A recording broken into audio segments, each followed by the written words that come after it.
Gold और silver दोनों precious metals काफ़ी इम्पोर्टेंट रोल प्ले करते हैं वेल्थ क्रिएशन में, सेविंग्स में, और हज़ारों सालों से इन्होंने काफ़ी इम्पोर्टेंट रोल प्ले किया है इन्वेस्टमेंट के इंस्ट्रूमेंट के तौर पे। अभी रिसेंटली ये दो टेक्नोलॉजीज आई हैं जिनके थ्रू गोल्ड और सिल्वर बेस मेटल के ट्रांसपोर्टेशन से बनाए जा सकते हैं आर्टिफिशियली, लेड के ट्रांसपोर्टेशन से गोल्ड और कॉपर के ट्रांसपोर्टेशन से सिल्वर।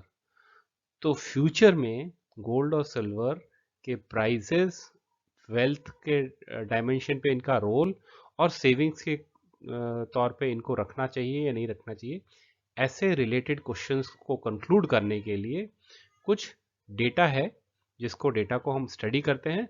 कंक्लूजन नहीं लेंगे, पर यस डेटा को ऑब्जेक्टिवली एनालाइज करते हैं कि कैसे कैसे नए डायमेंशंस पे डेटा को स्टडी किया जा सकता है।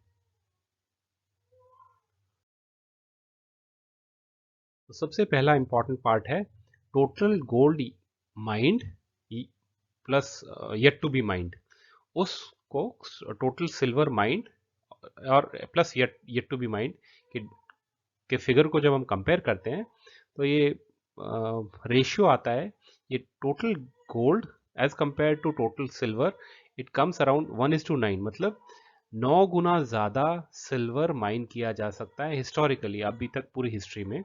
और अगर इसको फिजिकली विजुलाइज करें तो टोटल गोल्ड को अगर रखेंगे, कंपाइल करेंगे, तो 21 metre by 21 metre by 21 metre का एक क्यूब बनता है, और सिल्वर का लगभग इससे 9 गुना बड़ा 55 metre by 55 metre by 55 metre, मतलब 9 ऐसे क्यूब्स इसमें आ सकते हैं।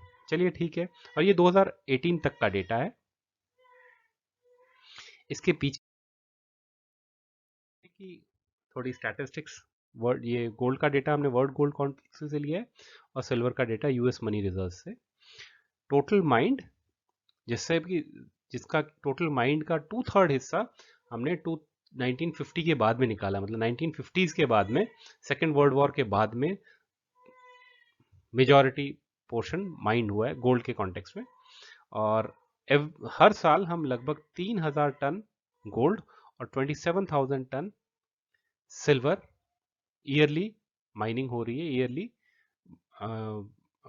टोटल कंपाइल हो रहा है। तो अब जब इस 1:9 के रेशियो को गोल्ड के प्राइजेस और सिल्वर के प्राइजेस से कंपेयर करते हैं तो 1 ग्राम सिल्वर का प्राइस 62 रुपीज़ और रफली 5000 1 ग्राम ऑफ गोल्ड, जो कि रेशियो, इसका रेशियो आता है 80:1।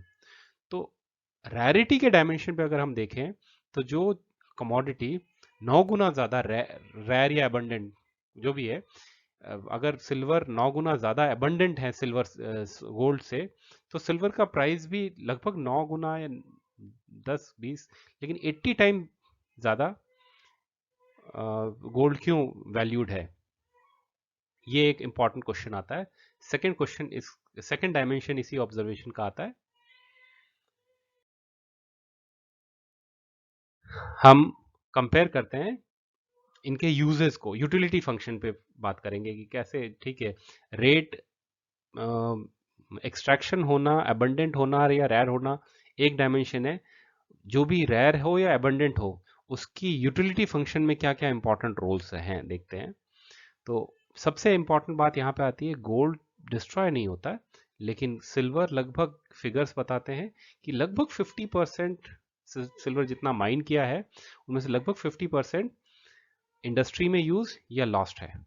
तो सिल्वर का ये डायमेंशन है, गोल्ड के केस में ऐसा कोई डायमेंशन हमें नहीं दिखा है। सेकेंड पार्ट, गोल्ड लगभग 47% ज्वेलरी में है, सिल्वर एज इसी फिगर भी इतना ही कंपेरेबल है 45%, और ये ग्लोबल डेटा है, लगभग 45 to 47% के आसपास गोल्ड और सिल्वर ज्वेलरी में है। ये गोल्ड का डेटा है, ये सिल्वर का डेटा है। Second third part, private investment में चाहे बुलियन के फॉर्म में 21% गोल्ड का शेयर बचा हुआ प्राइवेट इन्वेस्टमेंट में है। यही चीज सिल्वर के केस में, सिल्वर बुलियन सिर्फ 1.81% के आसपास सिल्वर को ग्लोबली बुलियन में रखा जा रहा है। इसके अलावा लगभग 3% अप्रोक्सीमेटली 3% सिल्वर कॉइन के फॉर्म्स में है।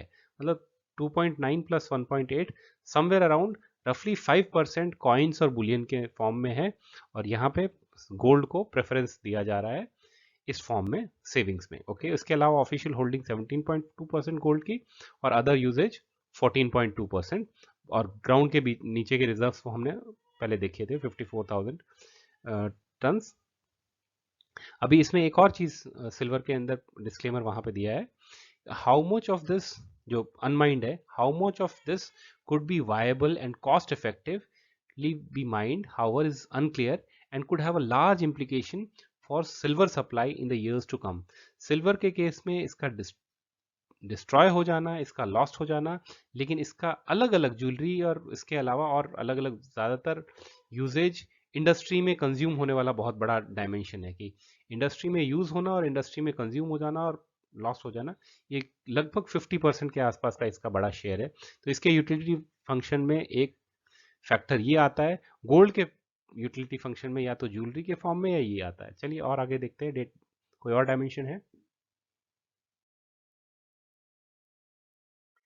ये ग्राफ्स हम वेबसाइट पे और डिटेल एनालाइज कर सकते हैं, लेकिन एक ओवरव्यू के फॉर्म में 1978 से 1975 से लेके 2021 तक का डेटा है, ये गोल्ड और सिल्वर के पर्सपेक्टिव में।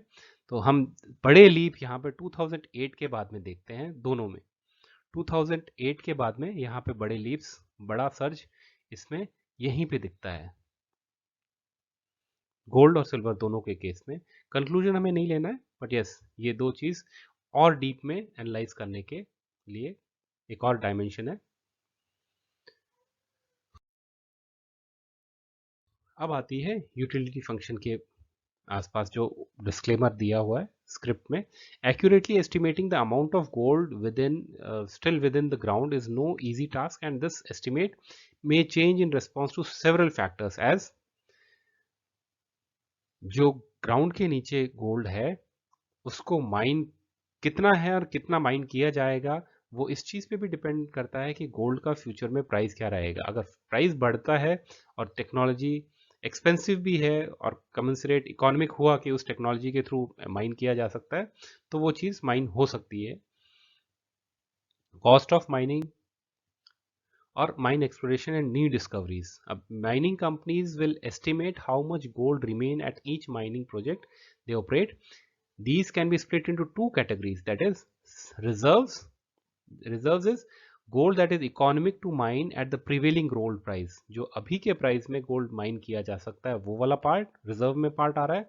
और रिसोर्सेज, रिसोर्सेज ये है gold that will potentially be economic to mine subject to further investigation and at a different price level. अभी इन सारे के कॉन्टेक्स्ट में हम इन नई टेक्नोलॉजी वाले पार्ट के ऊपर एक कंक्लूजन लेने के एक पोजीशन में है कि क्या फ्यूचर में गोल्ड सेविंग के लिए काम का है, सिल्वर है, या फिर मल्टीपल फोल्ड इनके बेस मेटल के प्राइस एस्केलेट होंगे। ये एक इम्पॉर्टेंट फाइंडिंग आई है जिसको हम डिबेट के थ्रू और रेस्पेक्टिव वेबसाइट पे एनालाइज करके डेटा के ग्राफ को एनालाइज करके डिस्कस कर सकते हैं।